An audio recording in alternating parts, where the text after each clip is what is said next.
Hello students, in English today we'll start your poem The Laburnum Top. Okay, so we'll start with the first stanza. The laburnum top is silent, quite still. In the afternoon, yellow September sunlight, a few leaves yellowing, all its seeds follow. Now class, here laburnum refers to a short tree with hanging. एक छोटा सा पेड़ होता है laburnum का जिसपे कि पेड़ की जो टहनियाँ हैं वो लटक रही होती हैं, ब्रांचेस होते हैं इसके, येलो फ्लावर्स होते हैं, ठीक है। अब यहाँ पर इस लाइन में बताया गया है, पोएट ये कहना चाहता है कि पोएट ने एक लेबनम ट्री देखा जिसके जो पत्ते थे वो पूरे पीले पड़ चुके थे, ठीक है। और जो उसका पूरा टॉप था पेड़ का वो बिल्कुल साइलेंट था।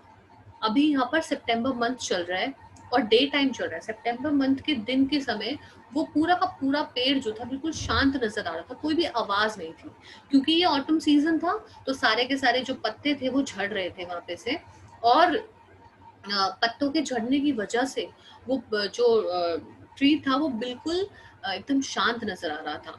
तो पोएट यहाँ पर जो येलो वर्ड्स है जो लीव्स के लिए जो इस्तेमाल कर रहा है, वो लीव्स येलो जो है वो लीव्स के लिए भी इस्तेमाल कर रहा है, सनलाइट के लिए भी इस्तेमाल कर रहा है। येलो यहाँ पे सिंबलाइज कर रहा है the silence, the death and the beauty, ठीक है। और पूरा का पूरा जो होल सीन है ट्री का, वो कलर के साथ उसको डिस्क्राइब कर रहा है कि the colour is yellow and बिल्कुल silent, everything is very silent. तो यहाँ पे वो बता रहा है कि वो जो सितंबर टाइम पर जो सनलाइट का टाइम है, जो सनलाइट भी येलो है और आपके जो पेड़ के जो पत्ते हैं वो भी येलो है, और इस वजह से जो पेड़ है वो बिल्कुल शांत है। नॉर्मली हम देखते हैं कि पत्ते जो होते हैं वो आपकी ग्रीन कलर के होते हैं। Now here the poet is actually watching a tree having the leaves of yellow colour. Till the goldfinch comes with a twitching chirrup. Goldfinch is basically a small bird. एक छोटी सी bird होती है जो yellow, जिसके feathers होते हैं उसके wings पे, और वो black color के spots भी लगे होते हैं उसमें। ट्विचिंग का मतलब होता है एकदम सडन आवाज आना, एक जर्क मूवमेंट होना, that is twitching. Okay, chirp का मतलब होता है जो आपके बर्ड्स आवाज निकालते हैं, that sound is chirp sound. A suddenness, a startlement at a branch, then sleek as a lizard and alert and abrupt, she enters the thickness and a machine starts up. Of chitterings and a tremor of wings and trillings, the whole tree trembles and thrills. Here class you can see the startlement is basically feeling or showing hidden sudden shock, जब आप एकदम shock हो जाते हैं किसी चीज को देख के। Abrupt something rapid, fast। Chittering is जो आपका बात करने का जो साउंड होता है ना, the sound is like chittering. Tremor of wings का मतलब होता है आपका कि जो विंग्स हैं वो ट्रेमर कर रहे हैं, वाइब्रेट कर रहे हैं, हिल रहे हैं। ट्रिलिंग्स का मतलब होता है एक चर्पिंग का साउंड प्रोड्यूस करना, और trembles I told you shake, हिलना, वाइब्रेट करना। थ्रिल्स का मतलब होता है एक्साइटमेंट। अब यहाँ पे जो पोएट है वो बताता है कि पेड़ तब तक शांत है जब तक कि उसमें बर्ड ना आ जाए, और जैसे ही उसमें बर्ड आता है फिर क्या होता है, तो वो बता रहा है अब उस ट्री के ऊपर एक गोल्डफिंच बर्ड आता है और उसके ऊपर आकर बैठ जाता है, ठीक है। To the end of the death like scene of tree, बोलता है वो जब उस ट्री पर बैठा तो वो ट्री बिल्कुल डेड है। ओके, एंड वो वहां पर आकर आवाजें करना शुरू करता है, चिरप का साउंड निकालता है, जो बर्ड्स निकालते हैं।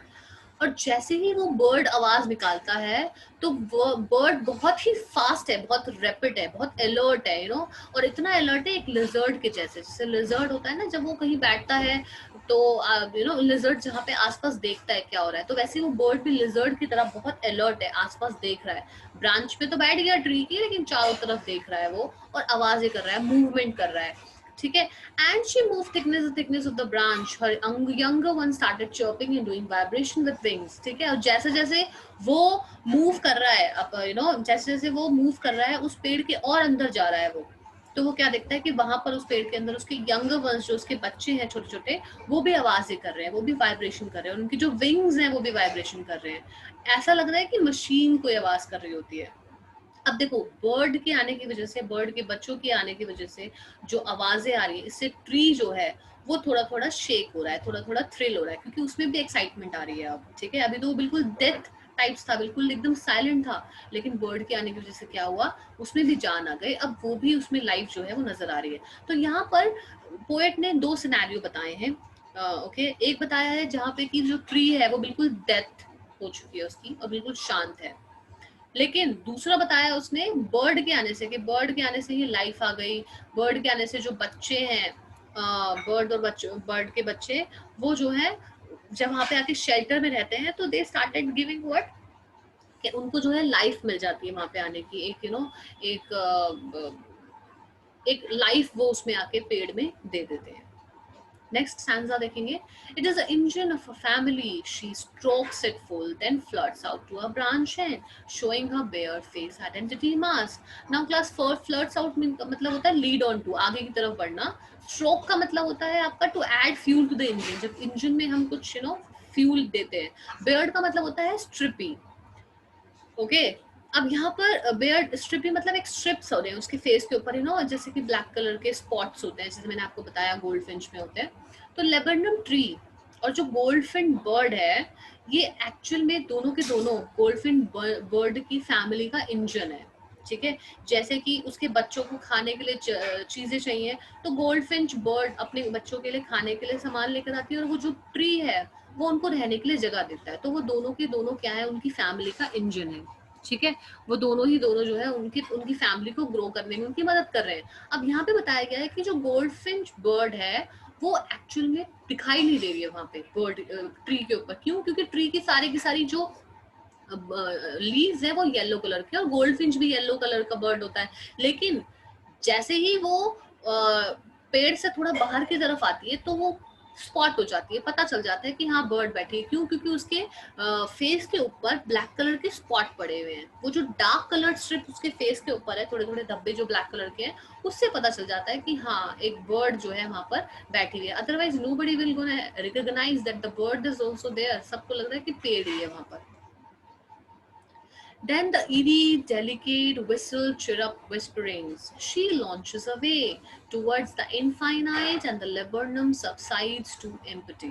Eerie का मतलब होता है बहुत ही अजीब। ओके, विसल चिरप का मतलब होता है जब आप एकदम आवाजें निकाल रहे होते हो विस्पर की तरह। सबसाइड्स मतलब डिमिनिशिंग, कुछ चीज जब खत्म कम हो रही होती है। अब वो बोलती है कि जब वो बर्ड जो है उस ब्रांच के एंड में जाती है तो वो एक बहुत ही स्वीट सा आवाज निकालती है। ठीक है, और वो आवाज इतनी स्वीट होती है कि चारों तरफ उसकी आवाज सुनाई देती है, और बहुत ही स्वीट सी आवाज निकालने के बाद फिर वो आसमान की तरफ उड़ जाती है। Flies towards the infinite sky. Infinite sky मतलब एक स्काई तो बहुत लिमिटेड है नहीं, इतना अनलिमिटेड है कि आप कहीं भी चले जाओ, इतना बड़ा आसमान है। तो फिर वो उस इनफाइनाइट स्काई में वो उड़ जाती है, और जैसे ही वो वहां से उड़ती है दोबारा से वो जो लेबर्डम ट्री है वो साइलेंट हो जाता है, एकदम डेथ के जैसे, जैसे डेथ से कोई इंसान साइलेंट हो जाता है। ओके क्लास, अब यहाँ पे हम let's talk about some literary devices used here. Alliteration is used here. Alliteration is basically the repetition of the consonant sound, consonant sound of the two consecutive words. जैसे कि tree ट्रैम्बल्स, T T दोनों में same है। September sunlight, S S consecutive words दो, उनमें first consonant sound same है। Simile is also use here as, यहाँ पे सिमिली का मतलब होता है दो चीजों को आपस में कंपेयर करना। जैसे कि दो चीजों को नहीं, किसी को किसी चीज के साथ कंपेयर करना उसकी क्वालिटी बताने के लिए। जैसे कि स्लीक एज अ लिजर्ड। ठीक है, लिजर्ड को बताया गया कि वो स्लीक एकदम बिल्कुल, बर्ड बिल्कुल स्लीक था एकदम लिजर्ड के जैसे। तो sleek as a lizard is a simile. Metaphor होता है आपका जब आप दो चीजों को कंपेयर कर रहे होते हो। ठीक है, जनरली क्वालिटी इज कंपेयर्ड, एक क्वालिटी हम कंपेयर कर रहे होते हैं यहाँ पर, तो वो हमारा मेटाफोर होता है। जैसे कि she enters the thickness and a machine starts up, यहाँ पे मशीन जो है उसके साथ बर्ड को जो है वो कंपेयर किया गया है। So this is metaphor. Personification is also there, जब आपके किसी ऐसी चीज को नॉन ह्यूमन चीज को कुछ पर्सनल कैरेक्टरिस्टिक्स दे दिया जाता है। जैसे कि ट्री ट्रैम्बल्स एंड थ्रिल्स। ट्री कोई एक्साइटेड नहीं हो सकता, या ट्री जो है वो वाइब्रेट नहीं कर सकता, लेकिन उसको बोला है तो नॉन ह्यूमन चीज है ये, नॉन लिविंग नॉन ह्यूमन चीज है। इंसान तो नहीं है पेड़, लेकिन पेड़ भी इंसानों के जैसे जब करे तो वो पर्सोनिफिकेशन। ट्रांसफर्ड एपिथेट का मतलब होता है एक ऐसी फिगर ऑफ स्पीच जहाँ पे एडवर्ब को हम ट्रांसफर कर देते हैं नाउन में। ठीक है, हर बेयर्ड फेस। अब now here bared, as you can see, हमने यहाँ पे जो है इसको बेयर्ड फेस, एक हमने क्या करा है, हमने एडवर्ब को हमने नाउन में कन्वर्ट कर दिया। This is the transferred epithet. Okay, so with this we come to an end of this